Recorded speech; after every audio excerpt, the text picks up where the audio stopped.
321 Media and the Greater Mystic Chamber of Commerce is back for another edition of Community Conversations. I'm at Charter Oak Federal Credit Union in Waterford, right? We're in Waterford? Waterford. Yeah. With Craig Knell, who is the president of Charter Oak. Yes. Right? Welcome, Craig. Thanks, Bruce. So I was going to just get right into it. Like the first thing that struck me when I came in, we were talking, was how young you are as the president of a bank. Sure. Can you talk about your journey a little bit and how you landed here? Sure. So I joined the Navy right out of high school. So 17 years old, I went to boot camp, and from there I spent about 7 years in the Navy. Got out of the Navy. While I was in, I was able to complete some of my college, kind of when I had opportunities to, and went to school full time at Central Connecticut State University. Great in-state university. Yep. Yeah. And was able to finish my degree there. From there, I went to work for the FDIC, Federal Deposit Insurance Corporation. I spent about 9 years there lastly as a senior risk examiner, so examining not only institutions throughout the state of Connecticut, but ultimately throughout New England. Did some teaching as well for them. And from there, I went to work for Nutmeg State Financial Credit Union out of Rocky Hill, Connecticut here. I was the CFO there, and then more recently, the Chief Operating Officer. And then I joined Charter Oak here as President and CEO in December of 2025, so just about 3 months ago. Yeah, super impressive. Like, can you, even talking to people who are, who are young and thinking about the journey that they make, like, what advice do you have that, how you really did it? Because it's not usual. Yeah, I think the people always ask for that, right? They ask for what's advice, or what advice would you give people? And the advice I give everybody is be curious and chase your curiosity.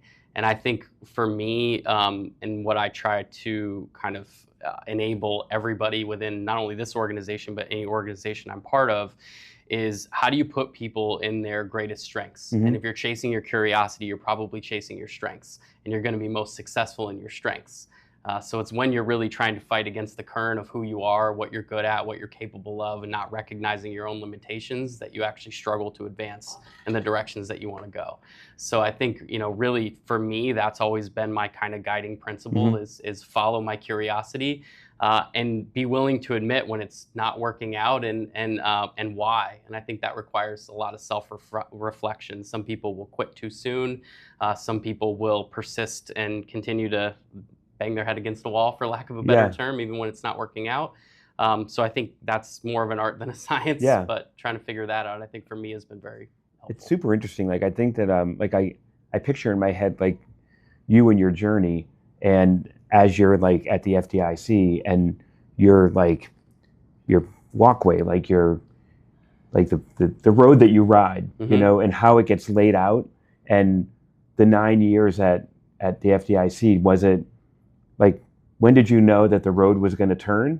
Like, how did you know after 9 years that was the way? Does that make sense? Like, yeah, it does. So, for me, it was a common, I'll say, transformational life event that happens to most people, and that was that my son was born. Yep. So, my son was born in 2020 during COVID, so that was fun. Yep. And at that point, you start to look at your life a little bit differently. You start to think about, where you're going. You kind of look up. Right? I think up to that point, sometimes you can have your head down and you're running.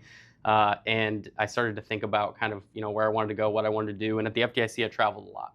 So at COVID, obviously, everyone was home. I was working from home for a couple of years. And when they started having conversations about getting back on the road and going back out, I'm looking at at that point, about 2-year-old son, and I'm thinking, I don't want to leave. I want to be here every night. I want to be part of his life every single day. And so I started looking for some other potential opportunities. And I'd always thought about it. I'd always thought about, kind of moving away from the FDIC. And really what the FDIC instilled in me was this love of community banking. I love the community banking model, community institutions. It means so much to me. I got to see it firsthand in so many small towns throughout New England, and just the impact that a strong community financial institution can have. And, so from there, when I look at community institutions, a credit union is the epitome of a community institution, for the community, by the community, member-owned, financial cooperative. And so I really started looking earnestly at credit unions, and that was kind of where I made that transition to Nutmeg, who thankfully was willing to take a shot at hiring somebody that, didn't come up through maybe the traditional channels. And I think it worked out very well for both of us ultimately. Yeah. So you said you started in December, Mm-hmm. and we are March. Well, just finished March, so 4 months or so. Yeah. How's it going? What has your tact been like? Coming in and getting yourself acclimated. Yeah, I think this is where being an examiner for so many years really trained me to be able to come into an institution, assess it very effectively, get to know the people, the players, how things are kind of moving. And fortunately for me, the board at Charter Oak and the former executive team and even some of the current were very thoughtful about the transition of this role. Brian Orenstein, who you may have known, was here for many years, did a phenomenal job in just being able to set the institution up to be ready for this transition. Charter Oak's financially stronger than it's ever been today, and we continue to expect that to be the case. We're transitioning through some retirements, right? We have kind of I think, broader transition in workforce in general, and in the area and the state of Connecticut at large. And so we're kind of working through that and giving some younger folks some opportunities to step into some more senior leadership roles. And so far, that's gone really well. I think, being able to learn a little bit more about this community and what the community is really looking for, what the needs are, and how they've maybe evolved. I think it's easy sometimes to make an assessment at a point in time and just build your systems, your processes, your institutions around that, and not recognize the shifts that occur over time and demographics and people moving in. And I'm sure, as you know, this area is very poised for probably an economic explosion at this point. With, growth at Electric Boat specifically, but really everywhere, and all the ancillary businesses and organizations that kind of sprout up around. Yeah, it's crazy how post-COVID, speaking for Mystic and the southeastern Connecticut region, post-COVID, it has taken off, and there's so many things that have contributed to it. Not only EB, but also the food situation in Mystic and the James Beard Award winners, and just everything together has transformed the area, and it continues to transform. And I think people see that. Yeah. And I know that Charter Oak, as you said, is so invested in the community, and from the chamber standpoint, we really appreciate how invested you are, like not only from a financial standpoint and sponsoring, but how much you care about the community, where you're doing events, doing things like here at the facility here. You guys did some concerts last year. You're going to do them again this year. So what is your what's your kind of mantra about that in terms of what you're telling your team? Yeah, I mean we want to continue, deepen, grow our community engagement in general. And I think, for me, it's about how do we pull more people to the table? How do we build stronger networks in the community? We're only one institution, but there's so many, like the chamber, like many of the other local businesses. How do we pull all those groups together and start to find ways that we can meaningfully tackle issues within our community and create solutions for them? Yeah.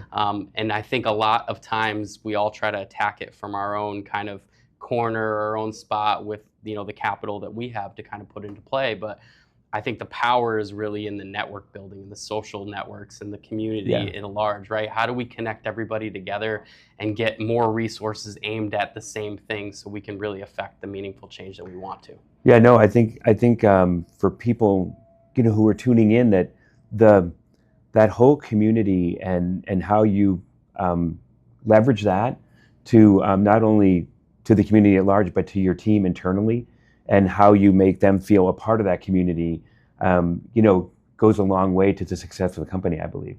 Yeah, I think so. I think it's also about being able to communicate to the community the importance of community institutions. So not just ours, but really all of them. Yeah. And it's interesting. I as I've kind of talked to different people in the community, one of the things that people don't think about is that where you actually bank really matters. And they don't think about the fact that when you bank at a large national, institution, they're actually taking your money in the community and they're reallocating it elsewhere. Whereas local institutions, where you're banking, we're taking that and reinvesting it not only back to you, the member, but also the community. Last year, we were almost $1 million donated right back to southeastern Connecticut. This year, we're going to continue to push that as far as we can. and continue to give back. And I think what people really are starting to move back to that community feel and recognizing that where you do business affects where you live. It affects the tax dollars that go to support the schools your kids go to. It affects, the ability to have social support services, the ability to have, all the different things that make communities great and make communities stronger. Yeah, and I think I really want to champion that as best I can. It's such a great point. Like, from banking for sure, and you can talk about it with everything. The whole shop local, Yeah. and investing in your own community and not buying from Amazon and doing it across. It matters, and even the tourism dollars, for every dollar that's spent here that we bring in, that it has a return of 8 to 1. Yeah. It's easy money. So it's great that that point is just so important. Yeah, absolutely. So, well, I think I found it really interesting. So I really appreciate your time today. Of course. Want to thank 321 Media and the Greater Mystic Chamber of Commerce for another edition of Community Conversations. Thanks, Craig. Thank you.